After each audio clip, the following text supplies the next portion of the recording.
당신의 동기는 무엇입니까? 라는 제목을 가지고 하나님의 말씀 나누겠습니다. 누군가가요, 어느 집에 문을 두드렸습니다. 그 안에서 노크 소리를 듣고 문을 딱 열어봤더니 슬픈 표정을 한 남자가 서 있었습니다. 그분이 이렇게 얘기하는 거예요. 귀찮게 해서 죄송하지만 불이웃을 돕고 싶어서 돈을 좀 걷고 있다고. 이 불이웃은 실직을 하고 자녀들은 지금 굶고 있고 수도와 전기가 곧 끊어질 것 같고 오늘 오후까지 집세를 내지 않으면 아마 쫓겨날 그런 상태가 되었습니다. 그러니까 그 얘기를 듣고서 귀한 일 하시는군요. 돕겠습니다. 그런데 당신이 누구냐고 이렇게 질문하니까 이분이 잠시 머뭇거리면서 그 실업자가 사는 집에 제가 그 집을 소유한 주인이라고 그렇게 얘기하더래요. 여러분, 이분은 어떻게 보면 그 동기가 조금 의심스러운 행동을 아마 한 거라고 생각이 들어요. 여러분, 동기가 얼마나 중요한지 모르겠어요. 우리 삶에 우리가 행하는 모든 것에는 동기가 있습니다. 여러분, 우리가 오늘 예배를 드리기 위해서 예배당에 나왔어요. 제가 한번 질문해 볼게요. 여러분은 왜 오셨습니까? 여러분은 무슨 동기가 있었길래 이 가운데 오셨습니까? 우리가 성가대로 찬양팀으로 미디어팀으로 여러 환영팀으로 새가족부로 여러 모습으로 주를 섬기고 있죠. 여러분은 행하시는 것에 무엇이 여러분을 그토록 그것에 행하게 하십니까? 확실한 답이 없다면 여러분 제가 답해드리고 싶어요. 대신해서 여러분이 행하시는 이유는 여러분이 신앙생활을 하는 것에 행하시는 이유는요, 여러분이 하나님을 기쁘시게 해드리기 위해서 행하는 것입니다. 제가 이렇게 선포했는데 여러분 동의하십니까? 저는 동의하시기를 바라요. 오늘 본문에 보면 본문이 이렇게 시작하죠. 그러므로 우리가 몸 안에 머물러 있든지 몸을 떠나서 있든지 우리가 바라는 것은 주님을 기쁘게 해드리는 사람이 되는 것입니다. 지금 사도 바울이 이렇게 선포하고 있는 거예요. 영어로 보게 되면 이 goal이라는 단어가 나옵니다. It is our goal to please him. 삶의 어떻게 보면 목적. 사도 바울은요, 그가 살았던 헌신하고 복음을 증거하고 맡긴 일을 감당하는 데 있어서 어떻게 하든지 하나님을 기쁘시게 해드리는 것이 그의 삶의 골이었다는 것을 알 수가 있어요. 예수 그리스도께서도 이 땅에 계시면서 어떻게 하든지 하나님을 기쁘시게 해드리고자 하는 그 삶을 사셨던 것을 우리가 알 수가 있습니다. 여러분과 저의 삶도 여러분 하나님을 기쁘시게 해드리는 것이 우리 삶의 골이 되기를 바라요. 내가 원하는 한 가지, 복음성가 그런 찬송이 있잖아요. 주님의 기쁨이 되기를 원하네. 정말 우리 삶 가운데 우리가 향하는 모든 것에 여러분 그 동기가, 그 원인, 이유가 하나님을 기쁘시게 드리는 그러한 삶이 되기를 바랍니다. 오늘 저는 동기에 대한 이야기를 여러분 좀 나누고 싶어요.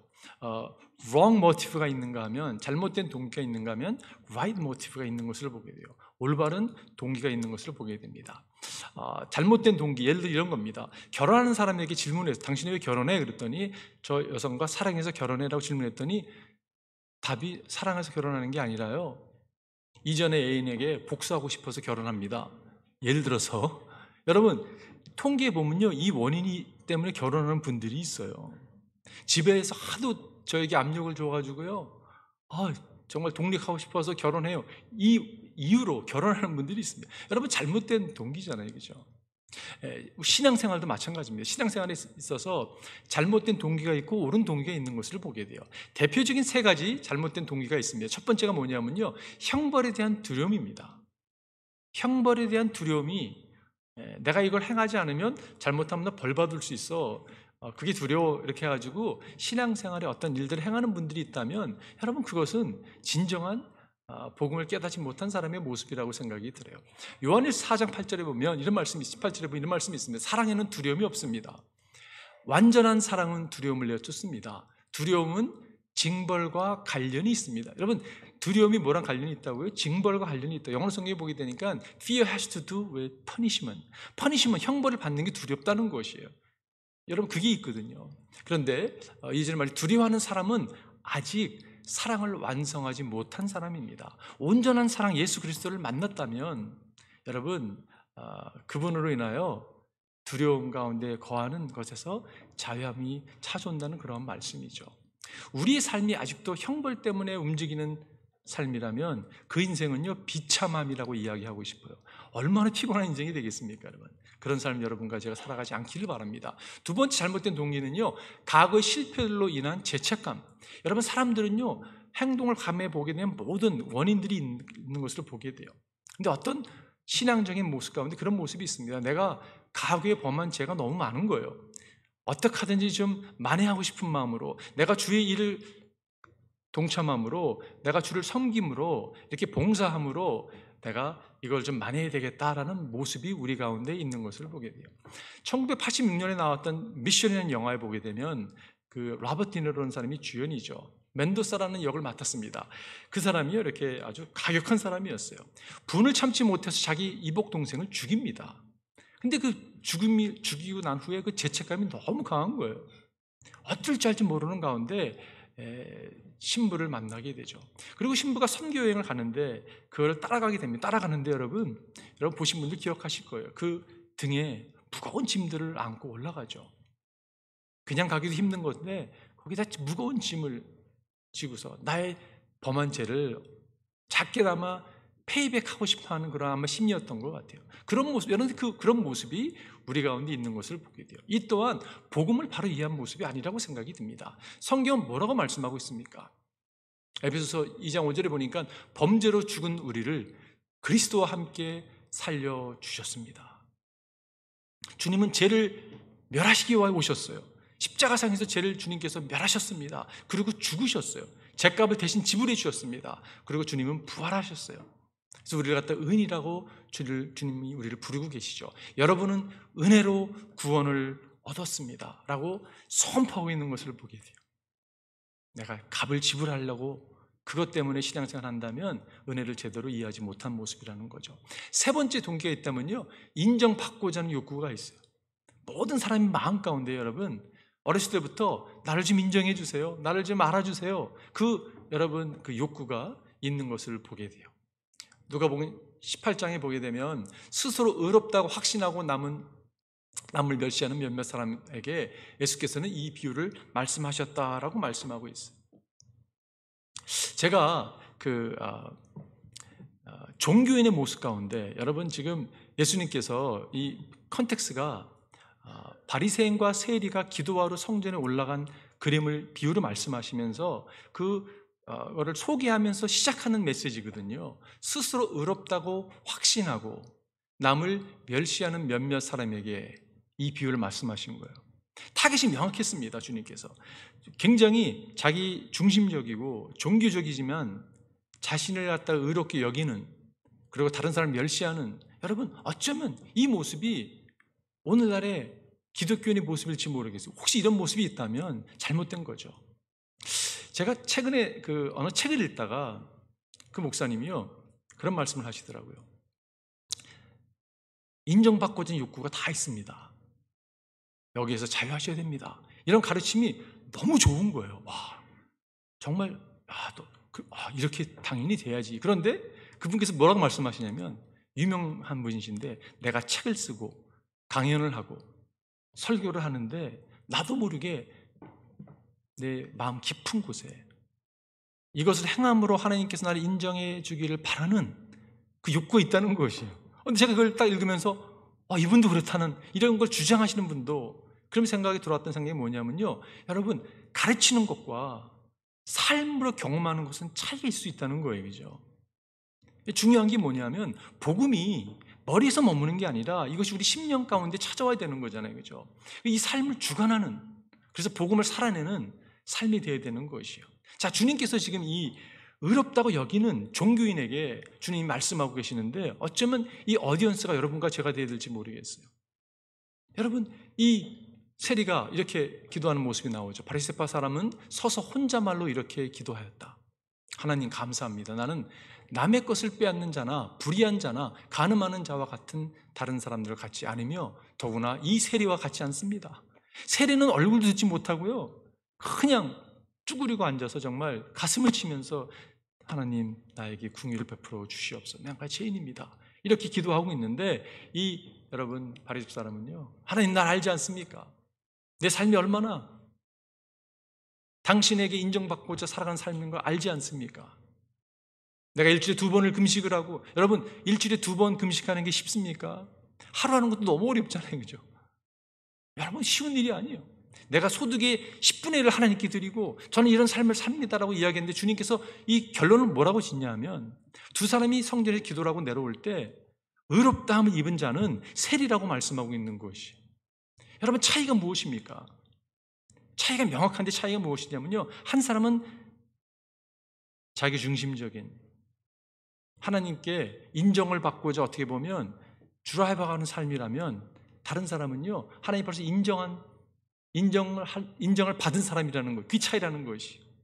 세례한 것은요, 하나님 궁일 여겨 주십시오, 내가 죄인입니다. 여러분과 제가 십자가 앞에 나아가, 하나님 내가 죄인입니다, 저는 감당할 수 있는 것이 아무것도 없습니다, 그렇게 주님의 도우심을 구할 때 주님이 뭐라고 말씀하시냐면, 내가 너를 인정했다라고 말씀하고 있다는 것이. 여러분과 제가 그리스도 안에 있다면 주님께서 오늘 이렇게 말씀하실 거예요. 인정받으려고 노력하지 마, 너는 벌써 내가 인정했어. 여러분 그 음성을 여러분과 제가 듣기를 바라요. 제가 대표적인 3가지의 잘못된 동기를 말씀드렸습니다. 그런가 하면 대표적인 모든 게 정말 너무 좋은 동기인데요, 제가 이렇게 나눠보고 싶어요. 그 동기가 있는가 하면 베러 동기가 있고 베스트 동기가 있다고 생각이 들어요. 여러분 물건을 사게 되면 물건도 이렇게 굿 프로덕이 있고 베러 프로덕이 있고 베스트 프로덕이 있는 걸 보게 되더라고요. 제가 다른 건 잘 몰라도 탁구 라켓을 여러분께 한번 소개해 볼게요. 좋은 라켓은요 100불에서 한 200불을 투자하잖아요. 좋은 라켓을 구입할 수가 있습니다. 근데 그보다 더 베러한 라켓이 있어요. 나무를 말하는 건데 그거는요 한 250불에서 한 600불 정도 듭니다. 탁구 라켓이 비싼지 모르셨죠? 근데 여러분 베스트 라켓이 있습니다. 얼마냐면요 2,700불이 넘어요, 나무 하나만. 그 나무는 리타코라고 하는 그 회사에서 만드는 라켓인데요, 어느 한 숲속에서, 굉장히 오래된 그 일정된 숲속에서 최고의 나무를 잘라서 그 나무를 얻는데 수십 년이 걸리는데 만들어낸 라켓이에요. 저도 여태까지 보기만 했지 쳐보지는 못했어요. 근데 여러분 베러한 게 있는가 하면 베스트한 게 있거든요.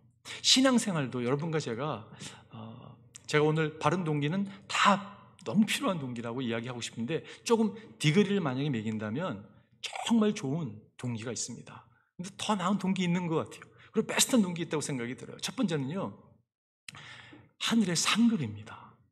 여러분과 제가, 우리가 주를 위해 헌신하고 봉사하고 성교회를 감당하고 있는 모든 것에 우리는 하늘의 상급을 바라기 때문에 이 일을 감당하는 것이에요.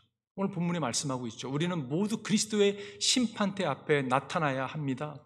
그리하여 각 사람은 선한 일이든지 악한 일이든지 몸으로 행한 모든 일에 따라 마땅히 보응을 받아야 합니다.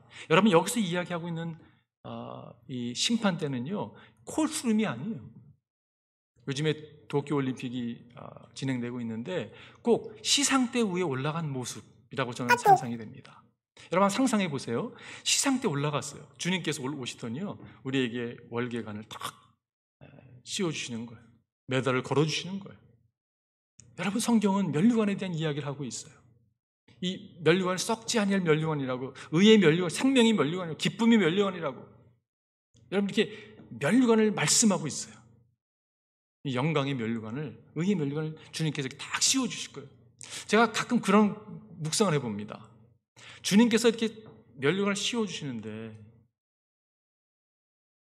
선한 싸움 다 싸우고 의의 면류관 받았으리라. 그런데 어떻게 이 면류관을 그냥 받고 있겠어요? 너무 황송하잖아요, 그죠? 하나님, 아니 주님께서 은혜를 베푸셔서 이 비천한 자가 이렇게 살아갈 수 있었습니다. 당신의 도움이 없었으면 한순간 살 수 없었는데 이 모든 것이 하나님이 행하신 일 아닙니까?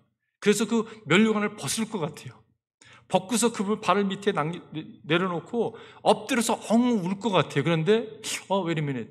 성경에는 천국에는 눈물이 없다 그러는데, 눈물 없는, 어떻게 할 수 상상이 되지 않지만, 근데 주님께서 만약에 여러분과 저에게 착하고 충성된 종아, 잘하였도다. 만약에 이 음성을 주님으로부터 여러분과 제가 들을 수만 있다면 여러분 그 인생처럼 복된 인생이 없을 거예요. 그죠? 너무 황송한 거잖아요. 그죠? 주님께서 착하고 충성된 종아 잘하였다. 여러분과 제가 상급을 사모하면서 여러분 주를 섬기기를 바라요. 주님은 우리에게 상을 베푸신 분이십니다. 두 번째는요, 더 나은 동기 하나님을 경외하는 것이 하나님을 경외함. Fear of the Lord, the fear of the Lord. 오늘 본문은 그러므로 우리는 주님이 두려우신 분임을 알기에 사람들을 설득하려고 합니다. 우리는 이미 하나님 앞에서 환히 드러났습니다. 여러분의 양심에도 우리가 환히 드러나기를 바랍니다. 영어로 보니까 fear of the Lord, fear라는 단어를 사용하고 있는 것을 보게 돼요. 두려워한다. 우리가 주를 두려워한다라는 의미는 경외한다는 거죠. 존귀 여긴다는 거죠. 내가 여러분 쥐 같은 거 두려워하는 사람 있잖아요, 그죠? 뱀 같은 거 두려워하잖아요. 제가 요즘 최근에 바퀴벌레를 봤는데요, 너무 놀랐어요. 내 안에 바퀴벌레 두려워하는 모습이 있구나. 그러면서 좀 웃었습니다. 왜냐하면 바퀴벌레는 저를 보고 얼마나 놀랐을까요? 제가 바퀴벌레보다 몇 천 배 크지 않아요, 그죠? 근데 하나님을 두려워한다는 것은 그런 의미가 아니죠. 하나님을 두려워한다는 의미가 무엇입니까? 하나님을 두려워한다는 것을 잘 설명한 분이 저는 이분이라고 생각이 들어요. 매닝이라는 분인데 The biblical meaning of the fear of the Lord is 성서적인 의미에서의 하나님을 두려워한다는 것은요, silent wonder, 아주 조용한 침묵 가운데 하나님을 이렇게 경외하는 것이 radical amazement, 아주 놀라움을, 아주 그냥 극적인 놀라움을 감추지 못하는 모습이에요. 그리고 affectionate, 애정 섞인 그러한 경외함입니다. 이 세 가지의 형용사와 명사가 저는 하나님을 두려워하는 것을 잘 표현하고 있다고 생각이 들어요. 여러분, 제가 여러분에게 한번 이렇게 한번 표현해 보라고 말씀드리고 싶어요. 여러분, 이것을 여러분의 표정으로 한번 표현해 보시기를 바라요. 가능할까요? 어떤 무서워 이런 표정은 아니잖아요, 그죠? 어떤 표정일까요? 제가 최근에 커피를 좀 너무 좋아하는데 커피를 이제 안 마시려고 지금 결정을 했어요. 그래서 이제 하다가 하루는 너무 스트레스가 쌓이더라고요. 그래서 오히려 스트레스가 나를 더 해롭게 하겠다는 생각이 들어서 커피 한 잔을 마시기 위해서 커피숍에 갔습니다. 그래서 커피를 시키는데 약간 내가 죄를 짓는 게 아닌가라는 생각도 들었어요. 이제 커피를 시켰어요. 오늘은 너무 이 스트레스가 많이 쌓여서 제가 커피를 마셨습니다. 너무 맛있는 거예요. 그것도 고급 커피숍에 가서 이렇게 따라서 이렇게 마시는데 아내가 옆에 있다가 저의 표정을 이렇게 찍더라고요. 그래서 뭐 하는 건 몰랐는데 나중에 보니까 제가 이런 표정이었어요. 이런 표정이에요. 여러분, 커피를 마시면서도 놀라움을 금치 못하는 모습이 우리 가운데 있거든요. 근데 여러분, 하나님을 경외한다는 것은 여러분 어떻게 표현할 수가 없는 것이에요. 오늘 브랜드 매닝이 표현하고 있는 정말 이런 것들이 여러분에서 저의 삶에서 나타나길 바라고 그것이 우리의 동기가 돼서 나아가기를 바라요. 여러분, 사도 바울은요, 그가 알고 있었던 그 당대의 세계를 다니면서 복음을 열정적으로 전했습니다. 왜 그랬을까요? 그는 하나님을 존귀 여겼기 때문에, 하나님을 경외했기 때문에 여러분 그 일을 감당한 것을 볼 수가 있어요. 이것이 굉장히 중요한 지금 표현이라서 여러분에게 지금 제가 읽어드릴게요. 제가 말씀을 준비하면서 이거는 절대 놓치지 않아야 되겠다 싶어서 제가 적었는데요. 우리가 하나님을 두려워한다는 것은 하나님 앞에 그분의 존귀함과 그분에 대한 경외심으로 인해 그분 발 앞에 얼굴을 숙이고 엎드러지는 것이다.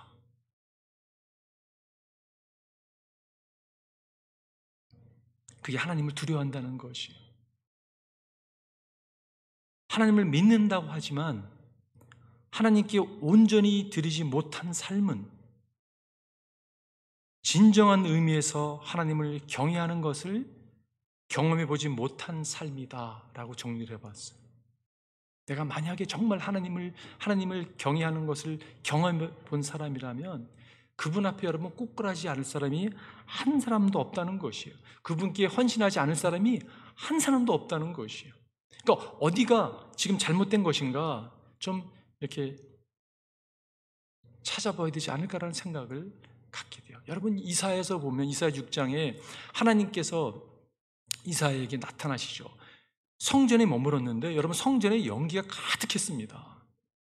하나님의 음성을 듣게 된, 하나님의 영광을 보게 된 거잖아요. 그죠? 여러분 이사야가 하나님의 영광을 보았어요. 홀리 홀리 홀리, 거룩하다 거룩하다 거룩하다, 그 음성을 듣고요 그가 바로 꼬꾸라집니다. 하나님 임재 앞에 나가니까 그 경외함 때문에. 그러면 뭐라고 표현하냐면 여러분 잘 알다시피 내가 입술이 부정한 사람들 제 가운데 태어나서 입술이 부정한 걸 내가 알고 있는데, 입술이 부정한다는 의미 여러분 속이 부정하다는 의미잖아요. 그죠? 내가 죄악에서 태어나 죄악으로 살아가고 있는데 내가 하나님을 보게 됐기 때문에 이제는 화가 나에게 임하게 됐다고, 죽게 생겼다라고 고백을 하죠. 그리고 여러분 그 컨텍스트에서 보게 되면 바로 이어지는 말씀이 뭐냐면 하나님께서 입술을 타치해 주시고 뭐라고 말씀하시냐면 누가 우리를 대신하여 갈고, 누가 우리를 대신해서 우리가 누구를 보낼 거라고 얘기했을 때 여러분 이사야가 꼭 초등학생처럼 손을 들고 이렇게 얘기하죠. Here am I, send me. 여러분 그 유명한 내가 여기 있사오니 나를 보내주시옵소서라고 이사야가 이야기하고 있어요. 여러분 그가 하나님의 영광 앞에 나아가니까 그분의 놀라움 앞에 어쩔 줄 모르는 거예요. 꼬꾸랄 수밖에 없는 거죠. 그리고 그가 이렇게 고백했다는 것이에요. 주님 순종하겠습니다. 뭐든지 말씀해 주십시오. 여러분 그게 바른 동기라는 것이에요. 제가 지난주에 금요일 날 찬양 예배를 준비하면서요 하나님께서 저에게 이렇게 말씀을 딱 주시는데 금요일 날 참여하신 분은 아시겠지만 제가 여러분이 지쳐 지나갈지도 모르겠어요. 근데 무슨 말씀이었냐면 때, It is time 이라는 말씀을 딱 주시더라고요. 무슨 시간이냐면 여러분과 제가 하나님을 경외하는, 하나님이 임재하는데 나아가는 시간이라는 생각이 들었어요. 그렇게 되면 여러분과 제가요 그분의 임재 가운데 엎드릴 수밖에 없는 거예요. 꼬꾸랄 수밖에 없는 거예요. 그리고 주의 음성을 듣기 시작하는 거예요. 주님이 보내시는 곳에 여러분과 제가요 믿음으로 나아가는 거예요. 그러한 축복이, 그러한 시간이 우리 가운데 임하기를 주님의 이름으로 축원드립니다. 마지막 세 번째 바른 동기는요 최고의 동기는 그리스도를 사랑하기 때문에, 그리스도의 사랑인 것이. 사도 바울은 정말 열정이 많았던 사람입니다. 그가 가는 곳마다 열정적으로 복음을 전하잖아요. 사람들이 바울 보고 뭐라고 얘기하냐면 저 미친놈이라고, 정신 나간 놈이라고. 사도행전 26장에 보게 되면 유대 총독이었던 베스도가 그렇게 글을 이렇게 말씀하죠. 바울아 내가 미쳤구나. 내 많은 학문이 너를 미치게 하였구나. 저는 여러분과 제가요 예수 그리스도 때문에 미친 사람이 되었으면 좋겠어요. 정말 너 미친 거 아니야? 어렸을 때 고등학교 3학년 때 예수님 영접하고 주님의 은혜를 받고 나서 좀 제 마음 가운데 막 열정이 올라오니까요 어머님이 좀 걱정됐던 것 같아요. 저를 보면서 하루는 부르시니 말씀하시더라고요. 야, 너 그 광신자가 되면 안 돼. 신앙은 점잖게 믿어야지. 어머님도 잘 신앙에 대해서 모르는 분이셨는데 교회 집사님이셨거든요. 근데 저한테 이렇게 말씀하시더라고요. 근데 나중에 어머님이 굉장히 저를 자랑스럽게 여겼습니다. 왜냐하면 제가 미쳤어도 바로 미쳤었거든요. 여러분 문제는요 우리가 미치지 않는 게 문제라고 생각이 들어요. 아니 어떻게 안 미칠 수가 있겠습니까? 하나님의 사랑은 미친 사랑이잖아요, 그죠? 정말 그 프란치 첸이 표현한 것처럼 crazy love잖아요. 그거를 경험한 사람은 여러분 정말 미치지 않을 수 없는 거죠. 근데 오늘 본문은 이렇게 얘기하고 있습니다. 우리가 미쳤다고 하면 하나님께 미친 것이요, 정신이 온전하다고 하면 여러분을 두고 온전한 것입니다라고 말씀하고 있어요. 그리고 이어지는 말씀이 그리스도의 사랑이 우리를 휘어잡습니다. 저는 개인적으로 이 말씀 너무 좋아요.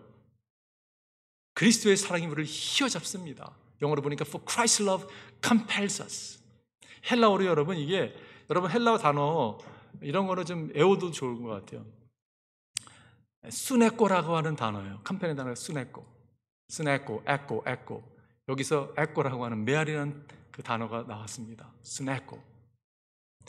저는요, 사도 바울이 그리스도 사랑이 나를 휘어잡는다고 표현했을 때 바울이 가는 곳마다, 머무는 곳마다 그의 심장에 메아리 쳤던 메시지가 이 메시지라고 생각이 들어요.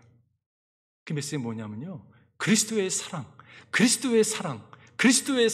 The love of Christ, the love of Christ, the love of Christ.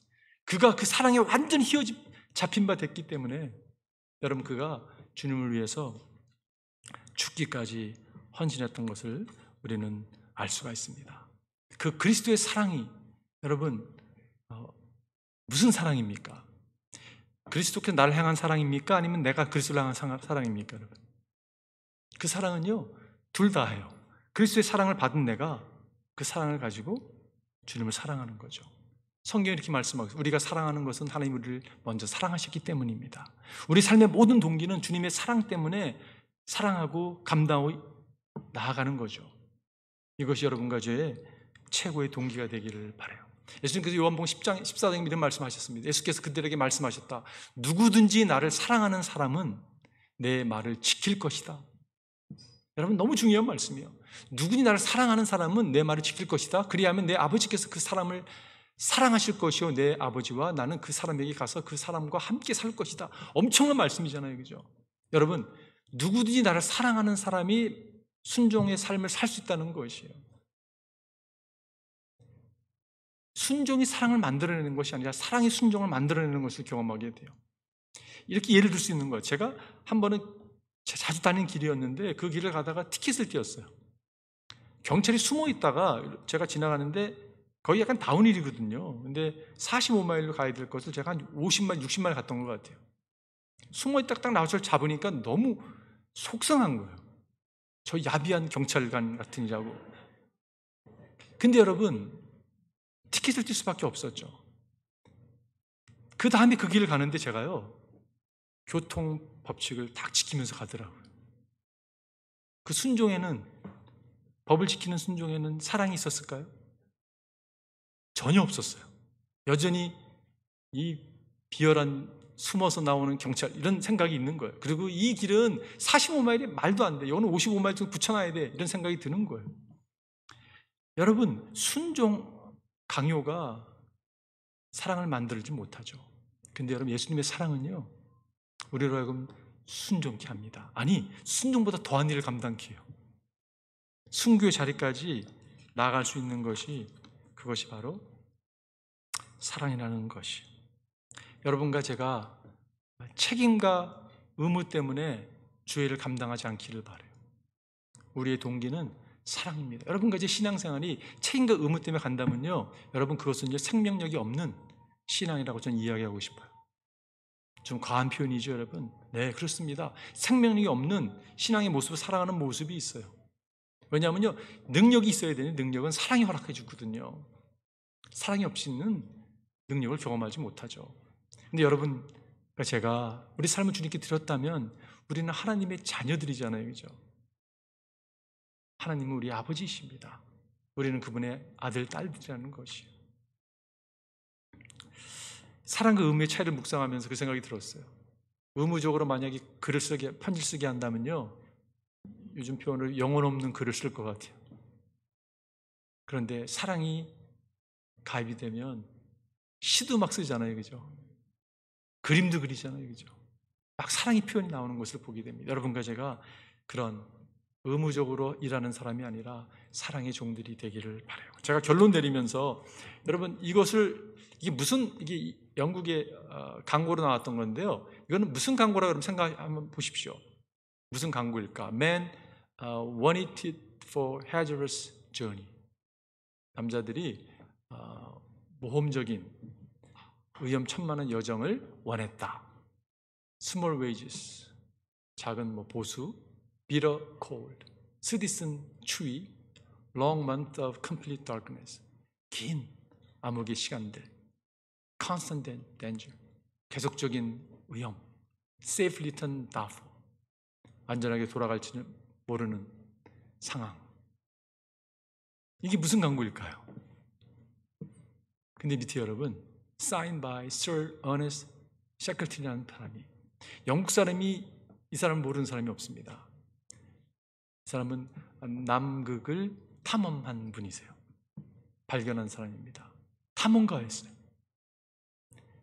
의미 있는 탐험을 하고자 많은 사람이 광고를 보고요, 반응을 보였다고 해요. 막 갑자기 막 동기부여가 된 거예요. 제가 이걸 생각하면서 무슨 생각이 들었냐면 오늘 15절 말씀이 정리가 됐어요. 그런데 그리스도께서 모든 사람을 위하여 죽으신 것은 이제부터는 살아있는 사람들이 자기 자신들을 위하여 살아가도록 하려는 것이 아니라 자기를 위하여서 죽으셨다가 살아나신 그분을 위하여 살아가려는 것입니다. 주님께서 여러분 우리를 위하여 죽으셨습니다. 희생하셨습니다. 예수님의 삶을 생각할 때, 사랑을 생각할 때 여러분 우리가 무슨 마음이 막 올라와야 되냐면요, 내가 안 보이는 거예요. 여러분 사랑은요 자신이 보이지 않습니다. 진짜 사랑에 빠지게 되면요, 내가 자녀가 있는데 자녀를 너무 사랑하니까 자녀가 의무에 처해 있으면 자녀를 구하기 위해서 나의 의무 부담 별로 중요하지 않거든요. 그걸 무시하고 가는 게 사랑이잖아요, 그죠? 주를 묵상할 때, 삶을 묵상할 때, 사랑을 묵상할 때 우리가 순교의 자리까지도 갈 수 있는 게 여러분 그 사랑이라는 것이